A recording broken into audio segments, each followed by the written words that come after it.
ജീവധാര ജീവമൊഴി കാൽവരിനാഥന്റെ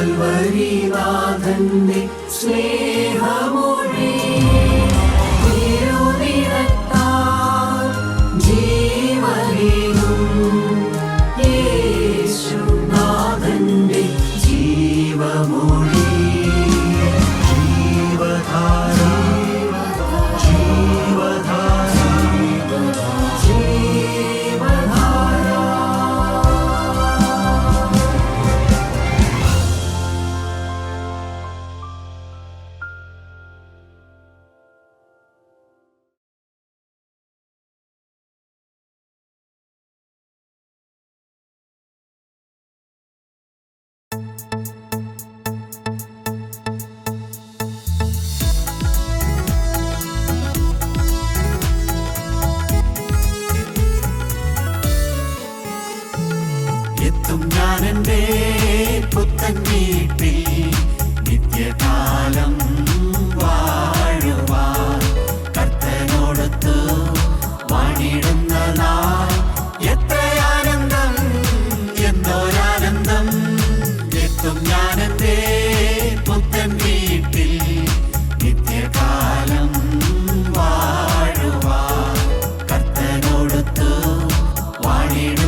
ദൈവ തിരുനാമത്തിന് മഹത്വം ഉണ്ടാകട്ടെ.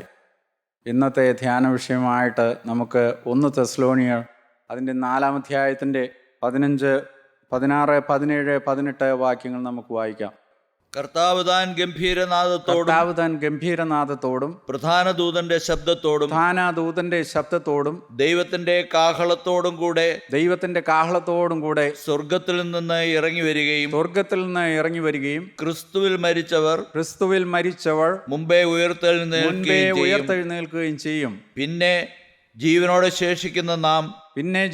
ശേഷിക്കുന്നവരായ നാം അവരോട് ഒരുമിച്ച് ആകാശത്തിൽ കർത്താവിനെ എതിരേൽപ്പാൻ മേഘങ്ങളിൽ എടുക്കപ്പെടും. ഇന്നത്തെ ചിന്തയ്ക്കായിട്ട് നാം എടുത്തിരിക്കുന്ന കർത്താവിൻ്റെ 2ാമത്തെ വരവ് എന്നുള്ള വിഷയത്തെ ആസ്പദമാക്കി നമുക്കെല്ലാവർക്കും അറിയാവുന്ന ഒരു വിഷയമാണ്. ഒരു ദൈവവൈതലിൻ്റെ പ്രത്യാശയാണ്, ഒരു ദൈവവൈതലിൻ്റെ ആഗ്രഹമാണ്. അവൻ്റെ കർത്താവ് വീണ്ടും വരും, അവനെ ചേർക്കുവാനായിട്ട് 2ാമത് വരുമെന്നുള്ള ആ വലിയ പ്രത്യാശയാണ് ദൈവത്തിൻ്റെ അവരുടെ ഹൃദയത്തിലുള്ളത്. ഇവിടെ നാം വായിക്കുന്നു, അപ്പോസ്തലൻ പറയുകയാണ് കർത്താവ് 2ാമത് വരുമെന്ന്. കർത്താവ് തന്നെ പറഞ്ഞിട്ടുണ്ട്. പ്രിയപ്പെട്ടവരെ, അനേകർക്ക് സംശയമാണ്, കർത്താവ് വീണ്ടും വരുമോ? കർത്താവ് തൻ്റെ മക്കളെ ചേർക്കുവാനായിട്ട് വരുമോ? കർത്താവ് തന്നെ താൻ ജീവിച്ചിരുന്ന കാലത്ത് തൻ്റെ പ്രിയപ്പെട്ട ശിഷ്യന്മാരോട് പറഞ്ഞു. യോഹന്നാന്റെ സുവിശേഷം 14-ാം അധ്യായം 2 മുതലുള്ള വാക്യങ്ങൾ നമുക്ക് വായിക്കാം. എന്റെ പിതാവിന്റെ ഭവനത്തിൽ അനേകം വാസസ്ഥലങ്ങളുണ്ട്. ഇല്ലെങ്കിൽ ഞാൻ നിങ്ങളോട് പറയുമായിരുന്നു. ഞാൻ നിങ്ങൾക്ക് സ്ഥലമൊരുക്കുവാൻ പോകുന്നു. ഞാൻ പോയി നിങ്ങൾക്ക് സ്ഥലമൊരുക്കിയാൽ ഞാൻ ഇരിക്കുന്നിടത്ത് നിങ്ങളും ഇരിക്കേണ്ടതിന് പിന്നെയും വന്ന് നിങ്ങളെ എൻ്റെ അടുക്കൽ ചേർത്തുകൊള്ളും. നമ്മുടെ കർത്താവ് ഈ ഭൂമിയിൽ ജീവിച്ച് തൻ്റെ ജീവിതകാലം, തൻ്റെ പരസ്യ ശുശ്രൂഷയുടെ കാലങ്ങൾ അവസാനിക്കുന്ന സമയത്ത് കർത്താവ് തൻ്റെ പ്രിയപ്പെട്ട ശിഷ്യന്മാരോട് പറഞ്ഞതാണ്, നിങ്ങളുടെ ഹൃദയം കലങ്ങിപ്പോകരുത്. കാരണം ഈ ലോകത്തിലെ കഷ്ടതയും ഈ ലോകത്തിലെ പ്രയാസങ്ങളുമെല്ലാം മാറി ഒരു നിത്യതയും ഒരു ദൈവരാജ്യവും എല്ലാം ഉണ്ടെന്ന് കർത്താവ് തൻ്റെ ശിഷ്യന്മാരെ പഠിപ്പിച്ചു.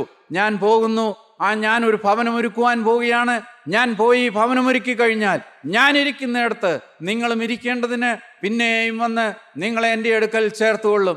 ദൈവ തിരുനാമത്തിന് മഹത്വം ഉണ്ടാകട്ടെ. കർത്താവായ യേശു ക്രിസ്തു ഉയരത്തിലേക്ക് കയറിപ്പോകുന്നതിന് മുമ്പ്, അവൻ്റെ മരണത്തിന് മുമ്പ് അവൻ തൻ്റെ ശിഷ്യന്മാരോട് പറഞ്ഞിട്ടാണ് പോയത്, ഞാൻ വീണ്ടും വരുമെന്ന്. നമുക്ക് വായിക്കാം. അപ്പോസ്തല പ്രവൃത്തികൾ 1-ാം അധ്യായത്തിൻ്റെ 11-ാം വാക്യത്തിൽ ദൈവത്തിൻ്റെ ദൂതന്മാർ പറയുന്നുണ്ട്, നിങ്ങളെ ഗലീല പുരുഷന്മാരെ, നിങ്ങൾ ആകാശത്തിലേക്ക് നോക്കി നിൽക്കുന്നതെന്ത്? നിങ്ങൾ കയറിപ്പോയവനായി കണ്ടവനായ ദൈവത്തെ അതുപോലെ തന്നെ അവൻ മടങ്ങി വരുമെന്ന് പറഞ്ഞിട്ടുണ്ട്. ദൈവത്തിൻ്റെ സ്തോത്രം. നമുക്ക് വായിക്കാം. ഗലീല പുരുഷന്മാരെ, നിങ്ങൾ ആകാശത്തിലേക്ക് നോക്കി നിൽക്കുന്നത് എന്ത്? നിങ്ങളെ വിട്ട് സ്വർഗാരോഹണം ചെയ്ത ഈ യേശുവിനെ സ്വർഗത്തിലേക്ക് പോകുന്നവരായി നിങ്ങൾ കണ്ടതുപോലെ തന്നെ അവൻ വീണ്ടും വരും എന്ന് പറഞ്ഞു. കർത്താവ് 2ാമത് വരുന്നത് എന്തിനാണ്? തൻ്റെ മണവാട്ടിയെ ചേർക്കുവാനാണ്. കാലങ്ങളായി അവന് വേണ്ടി നോക്കി പാർക്കുന്ന, നിർമ്മല കന്യയായി അവന് വേണ്ടി വിശുദ്ധിയോടെ കാത്തു നിൽക്കുന്ന തൻ്റെ പ്രിയപ്പെട്ട മക്കളെ ചേർക്കുവാനായിട്ട് കർത്താവായ യേശു 2ാമത് വരും. അതൊരു ഭക്തൻ്റെ പ്രത്യാശയാണ് പ്രിയപ്പെട്ടവർ. ഒരു ദൈവവൈതലിൻ്റെ ആഗ്രഹവും അവൻ്റെ ആശയും. ഈ ഭൂമിയിൽ തീരുന്നതല്ല അവൻ്റെ ജീവിതം.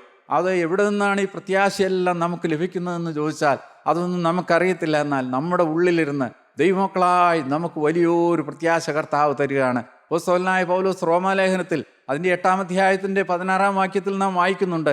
അതിലിങ്ങനെയാണ് പറയുന്നത്, നാം ദൈവത്തിൻ്റെ മക്കളെന്ന് ആത്മാവ് താനും നമ്മുടെ ആത്മാവോട് ചേർന്ന് സാക്ഷ്യം പറയും. നമ്മുടെ ഹൃദയത്തിലിരുന്ന് ആരോ പറയുകയാണ്, മകനേ, നീ എൻ്റെ മകനാണ്, നീ എനിക്കുള്ളവനാണ്. ദൈവത്തിൻ്റെ സ്തോത്രം. ഇങ്ങനെ ദൈവത്തോട് കൂടെ ഭൂമിയിൽ നടക്കുന്ന ഒരു ദൈവവൈതലിന്, ഒരു വീണ്ടെടുക്കപ്പെട്ട ദൈവവൈതലിന്, കർത്താവായ യേശുവിനെ സ്വന്തം രക്ഷിതാവായി ഹൃദയത്തിൽ സ്വീകരിച്ച് കർത്താവിന് വേണ്ടി പ്രത്യാശയോടെ കാത്തിരിക്കുന്ന, അവനോടൊത്ത് ജീവിക്കുന്ന ദൈവവൈതലിനെ ചേർക്കുവാനായിട്ട് അവൻ 2ാമത് വരുമെന്ന് തിരുവചനം നമ്മളെ പഠിപ്പിക്കുന്നു. കർത്താവ് അത് തന്നെ പറഞ്ഞു. കർത്താവിൻ്റെ മാലാഖമാർ അത് തന്നെ പറഞ്ഞു. കർത്താവിൻ്റെ പ്രിയപ്പെട്ട ശിഷ്യന്മാർ അനേക സ്ഥലങ്ങളിൽ അത് തന്നെ പറഞ്ഞു. പ്രിയപ്പെട്ടവരെ, ഒരു സംശയവും വേണ്ട, കർത്താവ് വരും. ദൈവത്തിൻ്റെ സ്തോത്രം. നല്ലവരെയും ദുഷ്ടന്മാരെയും വേർതിരിക്കുന്ന ഒരു ദിവസമുണ്ട് പ്രിയപ്പെട്ടവരെ. കർത്താവ് മഹത്വ പ്രത്യക്ഷതയിൽ ഇവിടെ വെളിപ്പെടുമ്പോൾ, കർത്താവ് 2ാമത് വരുമ്പോൾ തൻ്റെ വിശുദ്ധന്മാർക്ക് പ്രതിഫലം കൊടുക്കുന്ന ആ ദിവസമുണ്ട്. ഒരു യജമാനൻ തൻ്റെ വീട്ടിൽ വേലയ്ക്ക് നിൽക്കുന്ന തൻ്റെ വിശ്വസ്തനായ ശുശ്രൂഷകനെ ആദരിക്കുന്നത് പോലെ യഹോവയായ ദൈവം മനുഷ്യനെ ആദരിക്കുന്ന ഒരു ദൈവമുണ്ടെന്ന് തിരുവചനം നമ്മളെ പഠിപ്പിക്കുന്നു. ദൈവത്തിന്റെ സ്തോത്രം. ഇവിടെ അപ്പോസ്തലൻ അതിന്റെ മർമ്മങ്ങൾ പറയുകയാണ്. എവിടെ നിന്നാണ് പ്രിയപ്പെട്ടവരെ? ഒരു കാലത്ത് ദൈവത്തിന്റെ ശത്രുവായി നടന്ന ഒരു മനുഷ്യനാണ് ഈ അപ്പോസ്തലനായ പൗലോസ്. എന്നാൽ എവിടെ നിന്നാണ് ആ ദൈവദാസന് ഈ പരിജ്ഞാനമെല്ലാം കിട്ടിയത്? സ്വർഗത്തിലെ അരുളപ്പാടുകളെല്ലാം ദൈവം അദ്ദേഹത്തിന് കൊടുത്തു. ശ്രേഷ്ഠനായ അഭിഷിക്തനാക്കി മാറ്റി, കർത്താവിന്റെ ആത്മാവുള്ള ഒരു പ്രവാചകനായി മാറ്റി. ദൈവരാജ്യത്തിന്റെ മർമ്മങ്ങൾ അനേകം അദ്ദേഹത്തിന് വെളിപ്പെട്ടു. ഭൂമിയിൽ ഇരിക്കുമ്പോൾ തന്നെ ദൈവരാജ്യത്തിൽ കയറി പോകുവാൻ ദൈവം അപ്പോസ്തലനായ പൗലോസിനെ ഭാഗ്യം കൊടുത്തു. ആ അപ്പോസ്തലൻ പറയുകയാണ്, മരണശേഷം ഒരു ജീവിതമുണ്ട്, മരണശേഷം ഒരു നിത്യതയുണ്ട്. ദൈവത്തിന്റെ മക്കളെ ഒരു നിത്യതയിലേക്ക് ചേർക്കുവാനായിട്ട്, സ്വർഗരാജ്യത്തിലേക്ക് ചേർക്കുവാനായിട്ട് കർത്താവ് രണ്ടാമത് വരും. കർത്താവ് താൻ വരുമ്പോൾ അതിനകമ്പടിയായിട്ട് എന്തെല്ലാം കാര്യങ്ങളുണ്ടെന്നാണ് നാം ഇവിടെ കണ്ട്. കർത്താവ് താൻ വരും ഗംഭീരനാദത്തോടെ.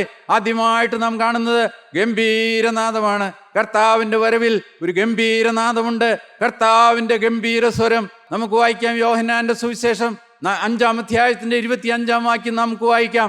ആമേൻ ആമേൻ ഞാൻ നിങ്ങളോട് പറയുന്നു, ആമേൻ ആമേൻ ഞാൻ നിങ്ങളോട് പറയുന്നു, മരിച്ചവർ ദൈവപുത്രന്റെ ശബ്ദം കേൾക്കുകയും മരിച്ചവർ ദൈവപുത്രന്റെ ശബ്ദം കേൾക്കുകയും കേൾക്കുന്നവർ ജീവിക്കുകയും ചെയ്യുന്ന നാഴിക വരുന്നു. കേൾക്കുന്നവർ ജീവിക്കുകയും ചെയ്യുന്ന നാഴിക വരുന്നു. ഇപ്പോൾ വന്നുമിരിക്കുന്നു. ഇപ്പോൾ വന്നുമിരിക്കുന്നു. കർത്താവ് പറഞ്ഞു ഇനി വരും.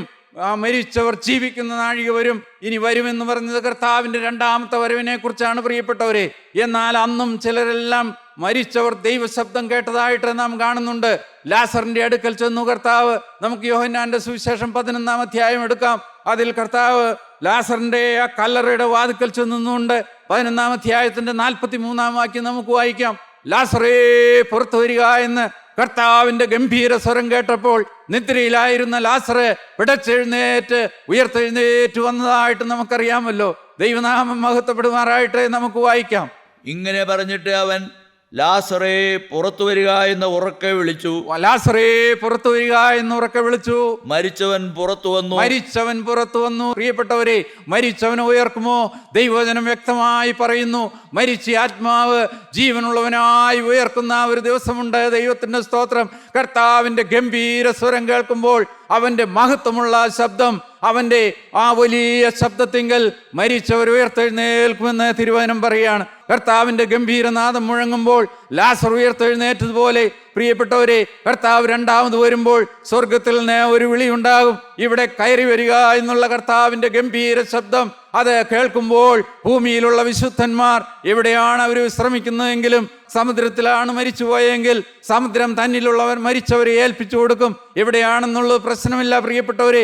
ഏത് കല്ലറയിലാണെന്ന് പ്രശ്നമില്ല, കല്ലറയില്ലാതെയാണെങ്കിലും പ്രശ്നമില്ല.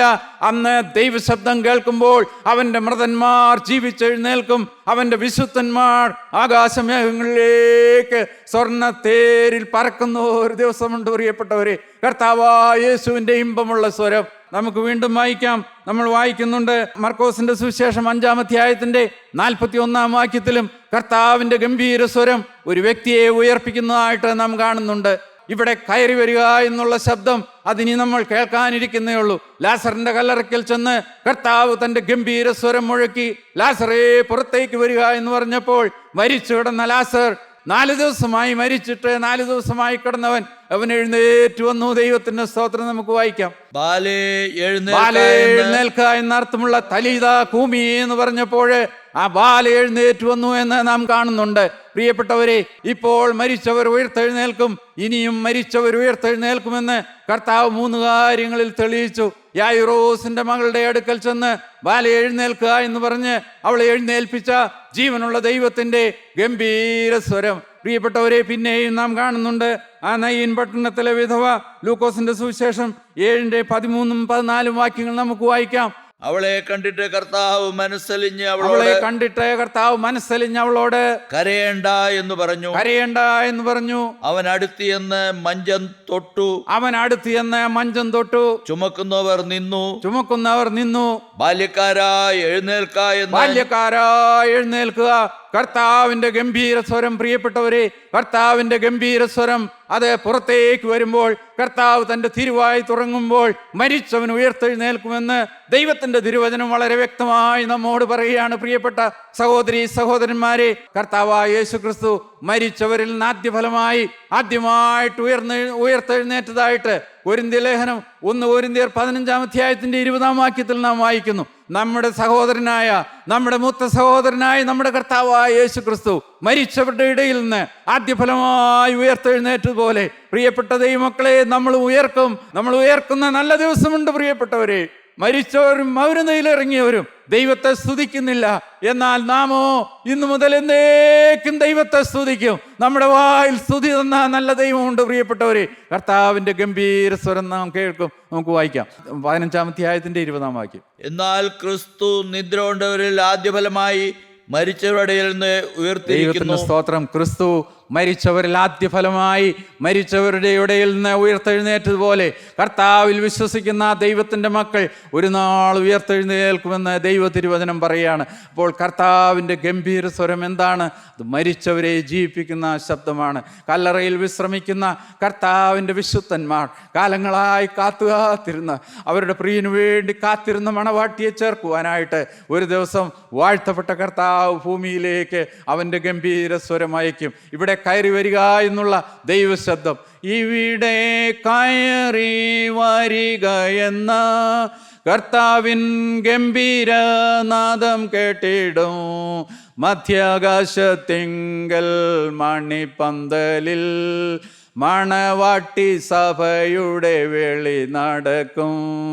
മഹിമയിൽ വാഴുന്ന മണവാളനായി മാലിന്യമേൽക്കാതെ നാം ഒരുങ്ങി നിൽക്കാം.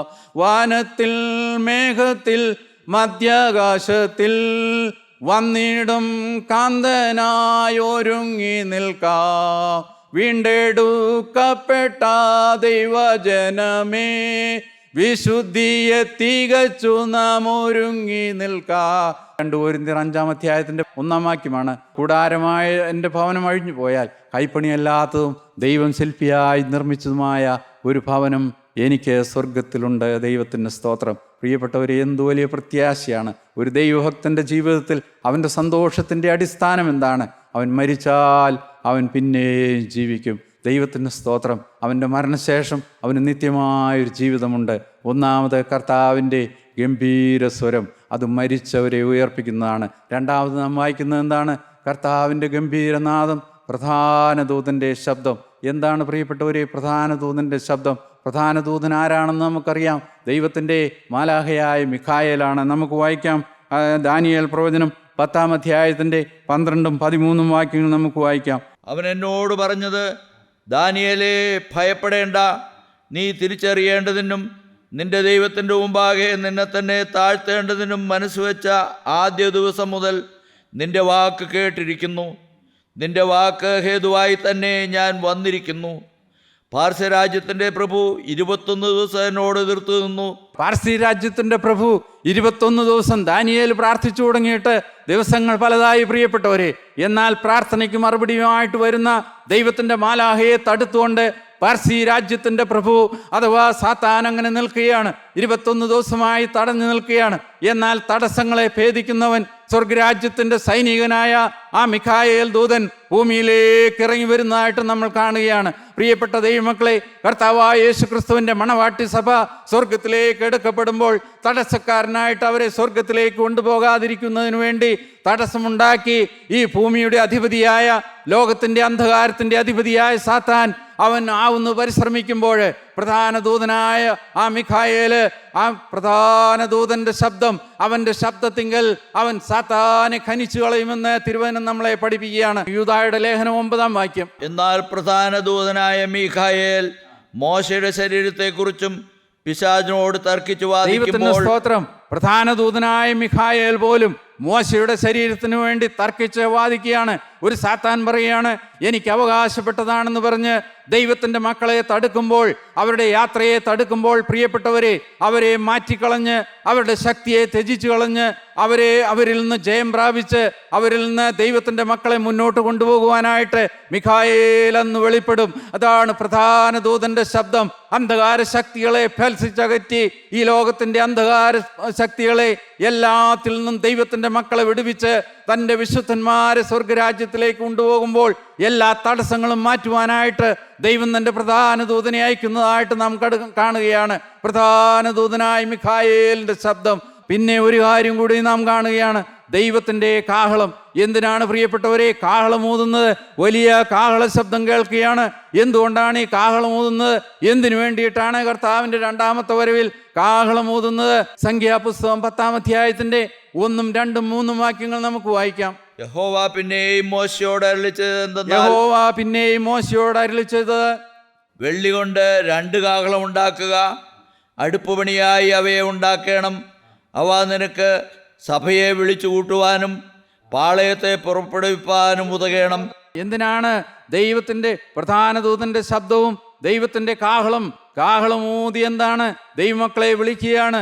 മരിച്ചു കിടക്കുന്ന ദൈവത്തിൻ്റെ വിശുദ്ധന്മാരെ ദൈവത്തിൻ്റെ കാഹളം കേൾക്കുമ്പോൾ പ്രിയപ്പെട്ടവരെ അവർ ഒരുമിച്ച് കൂടി ഒരു യാത്രയ്ക്ക് പുറപ്പെടുകയാണ്. ദൈവത്തിൻ്റെ കാഹളം കേൾക്കുമ്പോൾ ഒരുങ്ങിയിരിക്കുന്ന ദൈവമക്കൾ കല്ലറുകളിൽ നിന്ന് പുറത്തേക്ക് വരും. അവർ ഒരുമിച്ച് മധ്യാകാശത്തിൽ മണവാളനായ യേശുവിനെ എതിരേൽപ്പാൻ, ആ മണവാളനെ എതിരേൽപ്പാനായിട്ട് ഒരുങ്ങും. പ്രിയപ്പെട്ടവരെ, ദൈവനാമം മഹത്വപ്പെടുമാറാകട്ടെ.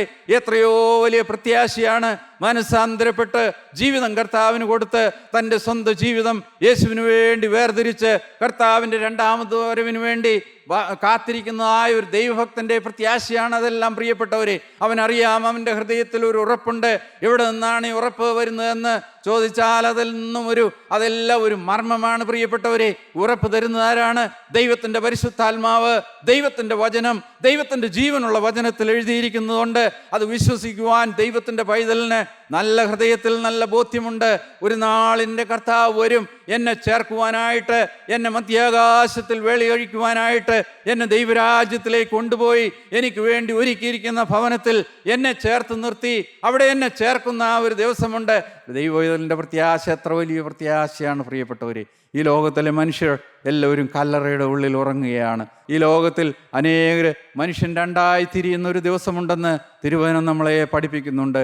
ലൂക്കോസിൻ്റെ സുവിശേഷം 16-ാം അധ്യായത്തിൽ നാം വായിക്കുമ്പോൾ അവിടെ ധനവാന്റെയും ലാസറിൻ്റെയും ആ കാര്യങ്ങളെല്ലാം നാം വായിക്കുമ്പോൾ നമുക്ക് കാണുവാനായിട്ട് സാധിക്കും. മനുഷ്യൻ 2ആയി തിരിയുന്ന ആ ഒരു ദിവസമുണ്ട്. നാം ശരീരത്തിലിരിക്കുമ്പോൾ ചെയ്ത് നല്ലതാകലും തീയതാകലും അതിന് തക്കവണ്ണം പ്രാപിക്കേണ്ടതിന് നാം എല്ലാവരും ക്രിസ്തുവിൻ്റെ ന്യായാസനത്തിൻ്റെ മുമ്പാകെ നിൽക്കേണ്ടതാകുന്നു. ഒരു ദിവസമുണ്ട് പ്രിയപ്പെട്ടവരെ, നല്ലവരും ദുഷ്ടന്മാരും തമ്മിൽ വേർതിരിയുന്ന ഒരു ദിവസം. ലാസറും ആ ധനവാനും വേർതിരിഞ്ഞു. ഒരു സ്ഥലത്താണ് താമസിച്ചുകൊണ്ടിരുന്നത്. അവരൊരുമിച്ച് ഒരു സ്ഥലത്ത് താമസിച്ചുകൊണ്ടിരുന്ന വ്യക്തികളാണ്. എന്നാൽ പ്രിയപ്പെട്ടവരെ, അവരുടെ മരണശേഷം 2 സ്ഥലത്തേക്ക് പോയി. ദൈവമക്കളെ, നമ്മൾ ഒരുങ്ങിയിട്ടുണ്ടോ ഒരു മണവാളനെ എതിരേൽക്കുവാൻ?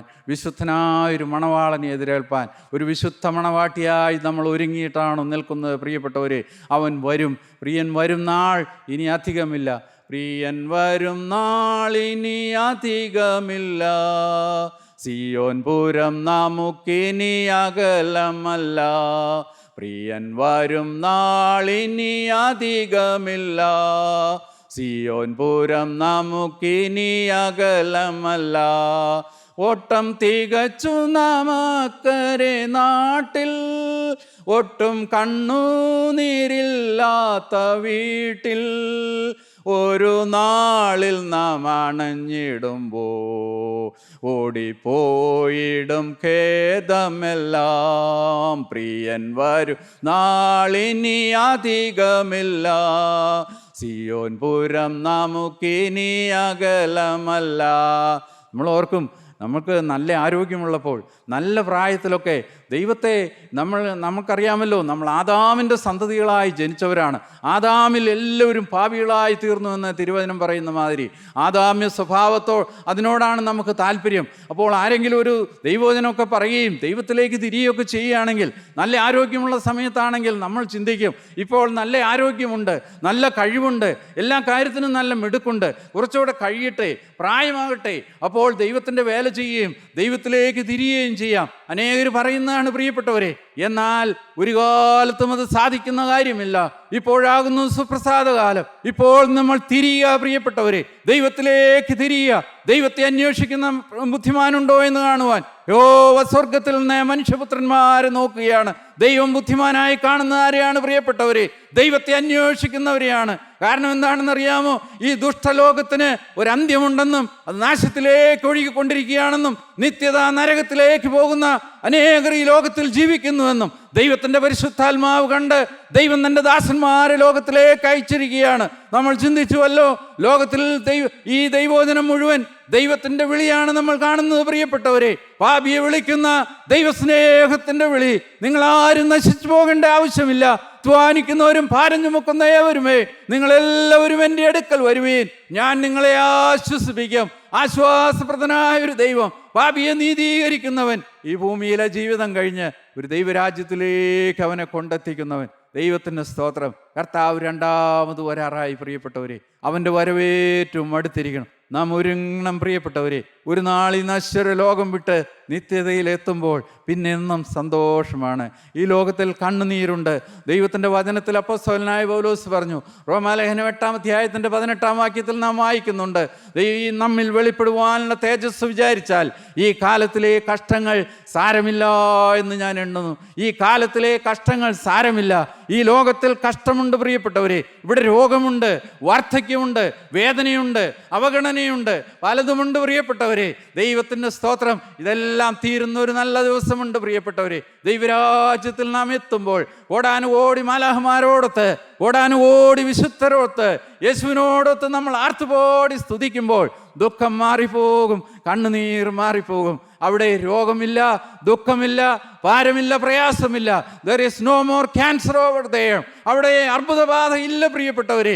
ദൈവമക്കൾ ഒരുമിച്ച് ആർത്ത് പാടുന്ന നല്ല സ്ഥലം. ദൈവത്തിൻ്റെ സ്തോത്രം. കർത്താവിൻ്റെ വിശുദ്ധന്മാർ നിത്യയുഗം അവിടെ പാടി ആർത്ത് ദൈവത്തെ മഹത്വപ്പെടുത്തും. സഹോദര, നീ ഒരുങ്ങിയിട്ടുണ്ടോ? നിന്റെ ജീവിതം കർത്താവിന് കൊടുത്തിട്ടുണ്ടോ? പ്രിയപ്പെട്ടവനെ, യേശുവിനോട് വാക്ക് പറയുക. നിന്നെ സ്നേഹിക്കുന്ന ഒരു ദൈവമുണ്ട്. അവനെ കൈക്കൊണ്ട് അവൻ്റെ നാമത്തിൽ വിശ്വസിക്കുന്ന ഏവർക്കും ദൈവമക്കളായി തീരുവാൻ അവൻ അധികാരം കൊടുത്തു.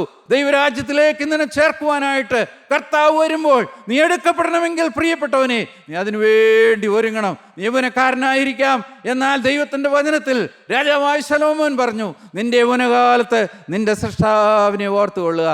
ലോകത്തിലെ സർവ്വസുഖങ്ങളും ആസ്വദിച്ച ഒരു രാജാവായിരുന്നു ഈ ശലോമോൻ. എന്നാൽ ശലോമോന് മനസ്സിലായി. ശലോമോൻ പറയുകയാണ്, മായ സകലതും മായ, എന്നാൽ മായല്ലാത്തതൊന്നുണ്ട്. യഹോവയെ അന്വേഷിക്കുക, ദൈവത്തെ അന്വേഷിക്കുക, ദൈവത്തെ കണ്ടെത്തുക. പ്രിയപ്പെട്ട ദൈവമക്കളെ, നമ്മുടെ നല്ല കർത്താവ് വരും നമ്മെ ചേർക്കുവാനായിട്ട്. നമ്മ ഒരുങ്ങിയിട്ടുണ്ടോ? ദൈവത്തിൻ്റെ സ്തോത്രം. ഇതൊരു ബാലികേറാമലയൊന്നുമല്ല പ്രിയപ്പെട്ടവരെ. ദൈവസ്നേഹം നമ്മുടെ ഉള്ളിലേക്ക് വന്നാൽ അറിയാതെ നാം ക്രിസ്തുവിൻ്റെ അടുക്കിലേക്ക് ചെല്ലും. നാം ഒരുങ്ങണം പ്രിയപ്പെട്ടവരെ. കർത്താവ് രണ്ടാമത് വരുമ്പോൾ, അവൻ്റെ ഗംഭീര സ്വരം മുഴങ്ങുമ്പോൾ, അവൻ്റെ പ്രധാന ദൂതൻ്റെ ശബ്ദം കേൾക്കുമ്പോൾ, ദൈവത്തിൻ്റെ കാഹളം കേൾക്കുമ്പോൾ പ്രിയപ്പെട്ടവരെ നാം ഒരുങ്ങി നിൽക്കണം. ദൈവരാജ്യത്തിൽ നമുക്കെത്തണം. നിത്യയുഗങ്ങൾ സന്തോഷവും ആനന്ദവുമുള്ളവരായി ദൈവരാജ്യത്തിൽ നമുക്ക് താമസിക്കുവാൻ തക്കവണ്ണം ദൈവമായ കർത്താവ് നമ്മളെ ഓരോരുത്തരെയും അനുഗ്രഹിക്കട്ടെ. ദൈവനാമം മഹത്വപ്പെടുമാറാകട്ടെ. ദൈവത്തിൻ്റെ സ്തോത്രം.